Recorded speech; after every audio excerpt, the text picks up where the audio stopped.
Hello beautiful souls, welcome back to my channel. So friends, ಇವತ್ತಿನ ಒಂದು topic ನಿಮ್ಮ person ಅವರ ಕರೆಂಟ್ ಎನರ್ಜೀಸ್ ನಿಮಗೋಸ್ಕರ ಏನು ಅನ್ನೋದ್ರ ಬಗ್ಗೆ ಆಗಿರುತ್ತೆ. ನಿಮ್ಮ ಪರ್ಸನ್ ಏನು ಥಿಂಕ್ ಮಾಡ್ತಾ ಇದ್ದಾರೆ, ಏನು ಹೇಳಬೇಕು ಅಂದ್ಕೊಳ್ತಾ ಇದ್ದಾರೆ, ಅವರ ಒಂದು ಮನದಾಳದ ಮಾತುಗಳು ನಿಮಗೋಸ್ಕರ ಏನಿದೆ ಅನ್ನೋದನ್ನು ನೋಡೋಣ. ಗೈಸ್, ಇದೊಂದು ಜನರಲ್ ರೀಡಿಂಗ್ ಆಗಿರುತ್ತೆ, ಕಲೆಕ್ಟಿವ್ ಆಗಿರುತ್ತೆ. ನಿಮ್ಮ ಜೊತೆ ರೆಸ್ನೇಟ್ ಆದರೆ ಮಾತ್ರ ತೊಗೊಳ್ಳಿ. ಹಾಗೆ ಟೈಮ್ಲೆಸ್ ಆಗಿರುತ್ತೆ. ಯಾವಾಗ ಸ್ಕ್ರೀನ್ ಮೇಲೆ ನೋಡ್ತೀರಾ ಆವಾಗ ಇದು ನಿಮಗೆ ರೆಸ್ನೇಟ್ ಆಗುವಂಥದ್ದು. ಯಾರಿಗೆಲ್ಲ ಪರ್ಸ್ನಲ್ ರೀಡಿಂಗ್ ಬೇಕೋ ಡಿಸ್ಕ್ರಿಪ್ಷನ್ಲಿರುವಂಥ ನಂಬರ್ಗೆ ನೀವು ಕಾಂಟ್ಯಾಕ್ಟ್ ಮಾಡಬಹುದು. ಆ್ಯಂಡ್ ಗೈಸ್, ಇದೇ ಸಂಡೇ, ಕಮ್ಮಿಂಗ್ ಸಂಡೇ ನಾನು ಥರ್ಡ್ ಪಾರ್ಟಿ ರಿಮೂವಲ್ ವೆಬಿನಾರ್ನ ಕಂಡಕ್ಟ್ ಮಾಡ್ತಾ ಇದ್ದೀನಿ. ನೀವು ಯಾರಾದರೂ ಥರ್ಡ್ ಪಾರ್ಟಿ ಸಿಚುವೇಷನ್ನಲ್ಲಿ ಇದ್ದೀರಾ, ನೀವು ನಿಮ್ಮ ಪರ್ಸನ್ ಮಧ್ಯೆ ಇನ್ನೊಬ್ಬ ವ್ಯಕ್ತಿ ಬಂದು ನಿಮ್ಮ ಒಂದು ಪ್ರೀತಿನ ಹಾಳು ಮಾಡ್ತಾ ಇದ್ದಾರೆ, ಆ ಒಂದು ಥರ್ಡ್ ಪಾರ್ಟಿಯಿಂದ ನಿಮ್ಮ ಒಂದು ಪ್ರೀತಿ ಹಾಳಾಗಿದೆ ಅಂತ ಅಂದರೆ, ದೂರ ಆಗಿದೆ ಅಂತ ಅಂದರೆ ಡೆಫಿನೆಟ್ಲಿ ಈ ಒಂದು ವೆಬಿನಾರ್ನ ನೀವು ಜಾಯ್ನ್ ಆಗಬಹುದು. ವೆಬಿನಾರ್ ಡೀಟೇಲ್ಸ್ಗೆ ಡಿಸ್ಕ್ರಿಪ್ಷನ್ಲಿರುವಂಥ ನಂಬರ್ಗೆ ನೀವು ವಾಟ್ಸಪ್ ಮಾಡಿ ನಾನು ಡೀಟೇಲ್ಸ್ನ ಕಳಿಸ್ಕೊಡ್ತೀನಿ. ಆ್ಯಂಡ್ ಕ್ರಿಸ್ಟಲ್ಸ್ ಯಾರಿಗೆಲ್ಲ ಬೇಕು, ಪರ್ಸನಲ್ ರೀಡಿಂಗ್ ಯಾರಿಗೆಲ್ಲ ಬೇಕು ಅವರು ಸಹ ಕಾಂಟ್ಯಾಕ್ಟ್ ಮಾಡಬಹುದು. Okay, so guys, again I am telling, ಇದೊಂದು ಜಸ್ಟ್ ಜನರಲ್ ರೀಡಿಂಗ್ ಆಗಿರುತ್ತೆ. ಓಪನ್ ಮೈಂಡೆಡಿಂದ ಈ ಒಂದು ರೀಡಿಂಗ್ ಅನ್ನೋದನ್ನು ನೋಡಿ, take what resonates to you. Let's start the reading. Okay, so ನಿಮ್ಮ ಪರ್ಸನ್ ಅವರ ಕರೆಂಟ್ ಎನರ್ಜೀಸ್ ಏನಿದೆ ಅಂತ ನೋಡೋಣ.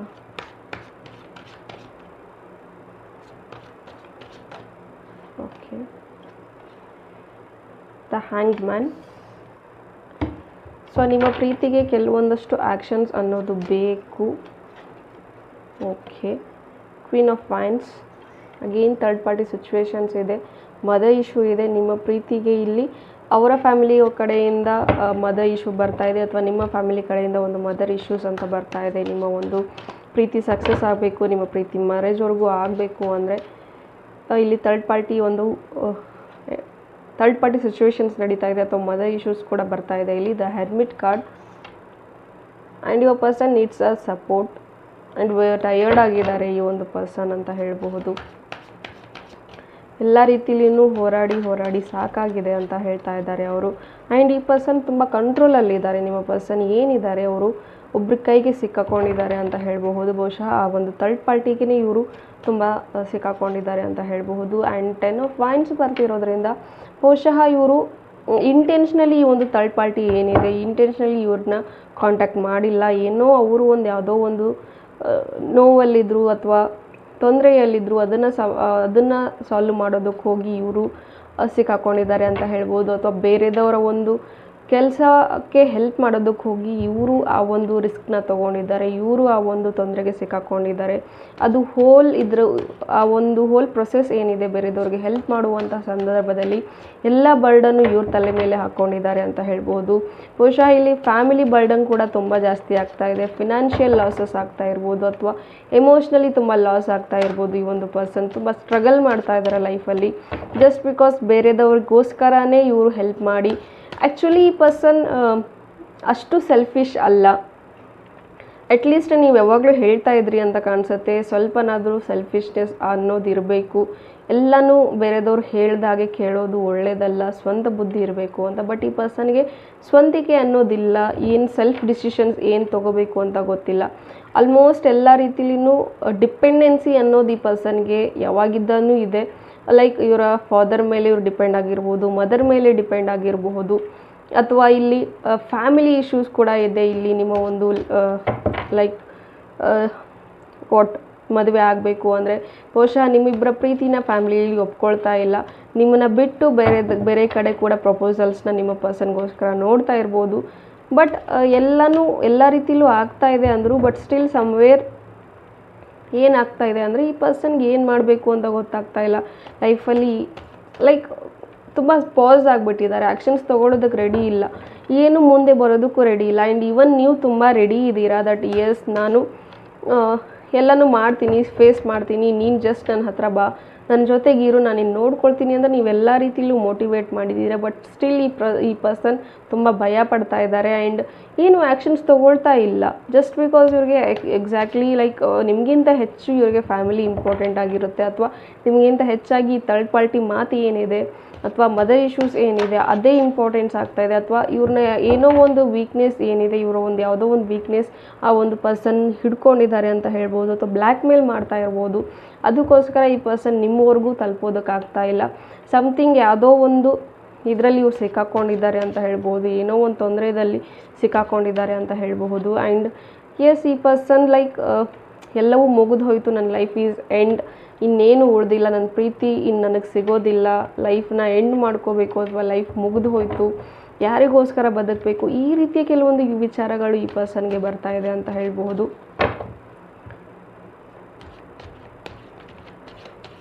ಆ್ಯಂಡ್ ಎಸ್, ನಿಮ್ಮ ಒಂದು ಪ್ರೀತಿಗೆ ಒಂದು ಸಪೋರ್ಟಿವ್ ಆಗಿ ನಿಂತ್ಕೋಬೇಕು ಅನ್ನೋ ಒಂದು ಇಂಟೆನ್ಷನ್ಸ್ ನಿಮಗಿರುತ್ತೆ. ಬಟ್ ಸಮ್ವೇರ್ ಎಸ್, ಆ್ಯಂಡ್ ಈ ಪರ್ಸನ್ ಈಗೂ ಯೋಚನೆ ಮಾಡ್ತಾ ಇದ್ದಾರೆ ದಟ್ 5 ಆಫ್ ಸಾರ್ಟ್ಸ್ ಬರ್ತಾ ಇರೋದ್ರಿಂದ ಈ ಪರ್ಸನ್ ಚೀಟ್ ಆಗಿದೆ ಅಂತ ಹೇಳ್ಬೋದು, ಅಥವಾ ನಿಮಗೆ ಚೀಟ್ ಮಾಡ್ತಾ ಇದ್ದೀನಿ, ನನ್ನ ಪರ್ಸನ್ಗೆ ನಾನು ಸರಿಯಾದಂತಹ ಜಸ್ಟಿಸ್ ಕೊಡ್ತಾ ಇಲ್ಲ, ಚೀಟ್ ಮಾಡಿದ್ದೀನಿ, ನಾನು ತೊಂದರೆ ಅನುಭವಿಸೋದಲ್ಲದೆ ನನ್ನ ಪರ್ಸನ್ ಕೂಡ ತೊಂದರೆ ಅನುಭವಿಸಿದ್ದಾರೆ ಅಂತ ಲೈಕ್ ನನ್ನ ನೋವು ನನ್ನ ಪರ್ಸನ್ಗೆ ಹೇರಿ, ನನ್ನ ಒಂದು ಕಮಿಟ್ಮೆಂಟ್ಸ್, ನನ್ನ ಒಂದು ನಿರೀಕ್ಷೆಗಳೇನಿದೆ ನಿಮ್ಮ ಮೇಲೆ, ನನ್ನ ಪರ್ಸನ್ ಮೇಲೆ ಹೇರಿ ಲೈಕ್ ತುಂಬಾ ಮೆಸ್ಸಪ್ ಆಗಿದೆ ಈ ಒಂದು ರಿಲೇಷನ್ಶಿಪ್ ಅಂತ ಹೇಳಬಹುದು. And again knight of swords ಬರ್ತಾ ಇರೋದ್ರಿಂದ ಸಡನ್ನಾಗಿ ಕೆಲವೊಂದಷ್ಟು ಡಿಸಿಷನ್ಸ್ನ ತಗೊಳ್ಳುವಂಥ ಒಂದು ಸಂದರ್ಭ ಬಂತು ಅಂತ ಹೇಳ್ಬೋದು. ಸಡನ್ನಾಗಿ ಏನೋ ಒಂದು ಮಿಸ್ಅಂಡರ್ಸ್ಟ್ಯಾಂಡಿಂಗ್ ಅಥವಾ ಒಂದು ಸಡನ್ನಾಗಿ ಒಂದು ಮಾತು ಹರಿಬಿಡುವುದು, ಅಥವಾ ಸಮಥಿಂಗ್ ಏನೋ ಹರ್ಟ್ ಆಗೋ ರೀತಿ ನೀವು ಮಾತಾಡಿದ್ದೀರಾ, ಅವರು ಮಾತಾಡಿದ್ದೀರಾ, ಅದರಿಂದನೂ ಕೂಡ ಇಲ್ಲಿ ಲೈಕ್ ತುಂಬಾ ಕ್ಲಾಶಸ್ ಅನ್ನೋದಾಗಿದೆ. ಅಥವಾ ಕಂಪ್ಲೀಟಾಗಿ ಸಮ್ವೇರ್ ಇಲ್ಲಿ ಏನಾದರೂ ರೀಯೂನಿಯನ್ ಆಗುತ್ತಾ ಅಂದರೆ ಲೈಕ್ ಅಷ್ಟೊಂದು ಚಾನ್ಸಸ್ ತುಂಬ ಕಮ್ಮಿ ಆಗ್ತಾಯಿದೆ. ಬಿಕಾಸ್ ಈ ಒಂದು ಪರ್ಸನ್ ಏನಿದ್ದಾರೆ ತುಂಬಾ ಒಂದು ಲೋ ಫೀಲ್ ಮಾಡ್ತಾ ಇದ್ದಾರೆ, ತುಂಬ ನೆಗೆಟಿವ್ ಫೀಲ್ ಮಾಡ್ತಾ ಇದ್ದಾರೆ, ನಾನು ಸರಿ ಇಲ್ಲ, ನಾನು ಚೀಟ್ ಮಾಡಿದ್ದೀನಿ ನನ್ನ ಪರ್ಸನ್ಗೆ ಅಂತಲೂ ಫೀಲ್ ಮಾಡ್ತಾ ಇದ್ದಾರೆ. ಆ್ಯಂಡ್ ಅವರು ಇನ್ನೊಬ್ಬರ ಕಂಟ್ರೋಲಲ್ಲೂ ಕೂಡ ಇದ್ದಾರೆ, ಅದರಿಂದ ಅವ್ರು ಬಿಡಿಸ್ಕೊಂಡು ಹೊರಗೆ ಬರೋದಕ್ಕೆ ರೆಡಿ ಇಲ್ಲ. ಅವ್ರು ಕೈ ಕಟ್ಕೊಂಡು ಕೂತ್ಕೊಂಡಿದ್ದಾರೆ ನಿಮ್ಮ ಪರ್ಸನ್ ದಟ್ ಎಸ್, ನನ್ನ ಲೈಫ್ ಇರೋದೇ ಇಷ್ಟು, ನನ್ನ ಲೈಫ್ ಹೇಗೆ ಬರುತ್ತೆ ಹಾಗೆ ಹೋಗಿಬಿಡೋಣ, ಇನ್ನು ಯಾವ ರೀತಿ like go with the flow ಅಂತಾರಲ್ಲವ ಆ ಥರ. ಸೊ ಇದು ಲೈಫ್ ಎಲ್ಲೆಲ್ಲಿ ಕರ್ಕೊಂಡು ಹೋಗುತ್ತೆ ಅಲ್ಲೆಲ್ಲವನ್ನೂ ನೋಡೋಣ, ಹಾಗೆ ಹೋಗೋಣ, ಈ ರೀತಿಯ ವಿಚಾರಗಳು ಇವ್ರದ್ದು ಬರ್ತಾ ಇದೆ. And yes, there might be like chances ತುಂಬ ಕಮ್ಮಿ ಇದೆ, ಲೈಕ್ 80-20 ಅಂತ ಹೇಳ್ತೀನಿ. ರಿಯೂನಿಯನ್ ಅಂದರೆ 80% ತುಂಬ ಕಮ್ಮಿ ಇದೆ chances. Because third party energies, mother issues, family issues, and ಇವರ ಒಂದು ಶಾರ್ಟ್ ಟೆಂಪರ್ ಕೂಡ ಇಲ್ಲಿ ತುಂಬಾ ಈ ಎಲ್ಲ ಒಂದು ಕಾರಣಗಳಿಂದ ನಿಮ್ಮ ಒಂದು ರಿಲೇಷನ್ಶಿಪ್ ಹಾಳಾಗಿದೆ. ಸೊ ಅದಕ್ಕೋಸ್ಕರ ಇದು ಯಾವುದು ಸರಿ ಹೋಗಬೇಕು ಅಂದರೆ ಫಸ್ಟ್ ಇಲ್ಲಿ ನಿಮ್ಮ ಪರ್ಸನ್ ಸರಿ ಹೋಗಬೇಕು, ಅವರ ಒಂದು ಮನಸ್ಥಿತಿ ಸರಿ ಹೋಗಬೇಕು, ಅವ್ರಿಗೆ ವಾಟ್ ಎಕ್ಸಾಕ್ಟ್ಲಿ ದೇ ವಾಂಟ್, ಅವರಿಗೆ ನಿಮ್ಮ ನೀಡ್ ತುಂಬ ಅವಶ್ಯಕತೆ ಇದೆ. ಇಲ್ಲ, ನಾನು ಏನೇ ಆದರೂ ನನ್ನ ಪರ್ಸನ್ ನನಗೆ ಬೇಕು, ನನ್ನ ಪರ್ಸನ್ನ ಬಿಟ್ಕೊಡಲ್ಲ ಅನ್ನೋ ಒಂದು ಸ್ಟ್ರಾಂಗ್ ಮೈಂಡ್ಸೆಟ್ ಏನಾದರೂ ಇವ್ರು ಇಟ್ಕೊಂಡ್ರೆ ಖಂಡಿತ ಅವ್ರು ನಿಮ್ಮ ಹತ್ರಕ್ಕೆ ಬರಬಹುದು. ಬಟ್ ಈ ಪರ್ಸನ್ ಅಷ್ಟು ಸ್ಟ್ರಾಂಗ್ ಇಲ್ಲ, ಅಷ್ಟು ಮೈಂಡ್ ಇವ್ರದ್ದು ಅಷ್ಟು ಸ್ಟ್ರಾಂಗ್ ಇಲ್ಲ, ನಿಮ್ಮಷ್ಟು ಇವ್ರ ಮೈಂಡ್ಸೆಟ್ ಅಷ್ಟು ಸ್ಟ್ರಾಂಗ್ ಇಲ್ಲ ಅಂತ ಹೇಳ್ಬೋದು. ಆ್ಯಂಡ್ ಸಮ್ವೇರ್ ನಿಮಗೂ ಸಹ ಎಲ್ಲೋ ಅನ್ನಿಸ್ತಾ ಇರ್ಬೋದು, ಎಸ್ ಈ ಪರ್ಸನ್ ಹ್ಯಾಪಿ ಇದ್ದಾರೆ, ಲೈಕ್ ಬಿಟ್ಟು ಹೋಗಿದ್ದಾರೆ, ಚೆನ್ನಾಗಿದ್ದಾರೆ, ನಾನೇ ಇನ್ನೂ ಮೂವ್ ಆನ್ ಆಗ್ತಾ ಇಲ್ಲ ಅಂದರೆ ಆ್ಯಕ್ಚುಲಿ ಈ ಪರ್ಸನ್ ಎಸ್ ನೋಡೋರ ಕಣ್ಣಿಗೆ ಹ್ಯಾಪಿನೂ ಇರಬಹುದು. But as per the card ಒಳಗೊಳಗೆ ತುಂಬ ನೋವು ಅನುಭವಿಸ್ತಾ ಇದ್ದಾರೆ ಅಂತ ಹೇಳಬಹುದು. ಆ್ಯಂಡ್ ಅವರಿಗೆ ಗಿಲ್ಟ್ ಕೂಡ, ರಿಗ್ರೆಷನ್ಸ್ ಕೂಡ ಆಗ್ತಾಯಿದೆ, ರಿಗ್ರೆಟ್ ಫೀಲ್ ಆಗ್ತಾ ಇದೆ ದಟ್ ಸಡನ್ನಾಗಿ ತೊಗೊಂಡಿರುವಂತಹ ಒಂದು ಡಿಸಿಷನ್ಸ್ಗಳು ಇವತ್ತು ಇಷ್ಟು ಸ್ಟ್ರಗಲ್ಗೆ ಕಾರಣ ಆಗ್ತಾ ಇದೆ, ಇಷ್ಟು ತೊಂದರೆಗಳಿಗೆ ಕಾರಣ ಆಗ್ತಾ ಇದೆ ಅಂತ ಯೋಚನೆ ಮಾಡ್ತಾ ಇದ್ದಾರೆ. And last bottom of the card ನಂಗೆ ಬರ್ತಾ ಇರೋದು ace of pentacles. So guys, ಇದೆಲ್ಲ ಸರಿ ಹೋಗಬೇಕು ಅಂದ್ರೂ ಲೈಕ್ ಟಿಲ್ ಲೈಕ್ 1 ಇಯರ್ವರೆಗೂ ವೇಟ್ ಮಾಡಬೇಕಾಗತ್ತೆ ನೀವು. ಸೊ 1 ಇಯರ್ ಆದಮೇಲೂ ಸಹ, ಅಥವಾ ಈಗ ಆಲ್ರೆಡಿ ನೀವು ತುಂಬ ವರ್ಷ ಕಾಯ್ತಾ ಇದ್ದೀರಾ, ಇನ್ನೂ ಕಾಯಬೇಕು ಅಂದರೂ ಸಹ ಆಗಲ್ಲ ಅಂದರೆ please take a step and move on. Because ನನಗೆ 80-20 ಚಾನ್ಸಸ್ ಕಾಣಿಸ್ತಾ ಇರೋದ್ರಿಂದ ಬಹುಶಃ ಎನರ್ಜೀಸ್ ಚೇಂಜ್ ಆಗ್ತಾ ಇರುತ್ತೆ. ಬಟ್ ಇನ್ನೂ 1 ವರ್ಷದಲ್ಲಿ ಏನು ಚೇಂಜ್ ಆಗಬಹುದು, ಬಹುಶಃ ಅವ್ರ ಮನಸ್ಥಿತಿ ಚೇಂಜ್ ಆಗ್ಬೋದು, ಅಥವಾ ನಿಮ್ಮ ಒಂದು ಪರಿಸ್ಥಿತಿ ಚೇಂಜ್ ಆಗಬಹುದು, ಆ್ಯಂಡ್ ನೀವೇ ಮೂವ್ ಆನ್ ಆದರೂ ಆಗಬಹುದು. ಆ ರೀತಿಯ ಒಂದು ಎನರ್ಜೀಸ್ ಕಾಣಿಸ್ತಾ ಇದೆ. ಬಟ್ ಇಮಿಡಿಯೇಟಾಗಿ ನಾನು ತುಂಬ ವರ್ಷದಿಂದ ಕಾಯ್ತಾ ಇದ್ದೀನಿ ಮೇಡಮ್, ತುಂಬ ತಿಂಗಳಿಂದ ಕಾಯ್ತಾ ಇದ್ದೀನಿ, ಯಾಕಿನ್ನೂ ನನ್ನ ಪರ್ಸನ್ ಬರ್ತಾ ಇಲ್ಲ ಅಂದರೆ the answer is here in front of you guys that ಅವರು ಕಂಟ್ರೋಲಲ್ಲಿದ್ದಾರೆ, ಥರ್ಡ್ ಪಾರ್ಟಿ ಸಿಚುವೇಷನ್ನಲ್ಲಿದ್ದಾರೆ. ಆ್ಯಂಡ್ ನೀವು ಎಷ್ಟೇ ಪ್ರಯತ್ನ ಪಟ್ಟರು ಒಂದು ಕಡೆ ಎಫರ್ಟ್ ಆಗ್ತಾ ಇದೆ, ಅವ್ರ ಕಡೆಯಿಂದ ಯಾವುದೇ ರೀತಿ ಎಫರ್ಟ್ ಬರ್ತಾ ಇಲ್ಲ. ಸೊ 2 ಕೈ ಸೇರಿದರೆ ಚಪ್ಪಾಳೆ ಆಗೋದು, 1 ಕೈ ಸೇರಿದರೆ ಅದು ಯಾವತ್ತೂ ಆಗೋದಿಲ್ಲ. ಸೊ ಅವರು ನಿಮಗೆ ಕೈ ಜೋಡಿಸೋದಕ್ಕೆ ರೆಡಿ ಇಲ್ಲ, ನಿಮಗೆ ಸಪೋರ್ಟಿವ್ ಆಗಿ ನಿಲ್ಕೊಳ್ಳೋಕ್ಕೆ ರೆಡಿ ಇಲ್ಲ. ನೀವು ಹೆಲ್ಪ್ ಮಾಡೋದಕ್ಕೆ ಹೋಗ್ತೀನಿ ಅಂತೀರ, ಬಟ್ ಆ ಕಡೆಯಿಂದ ಅವ್ರು ರೆಡಿ ಇಲ್ಲ ಹೊರಗೆ ಬರೋದಕ್ಕೆ ಅಂತಾಗ ನೀವೇನು ಮಾಡೋಕ್ಕಾಗೋದಿಲ್ಲ ಅಲ್ವಾ. ಸೊ ಬೆಟರ್, ನಿಮ್ಮದು ಒಂದು ಲೈಫ್ ಇದೆ, ನಿಮ್ಮದು ಚೆನ್ನಾಗಿರುವಂತಹ ಲೈಫ್ ಇದೆ.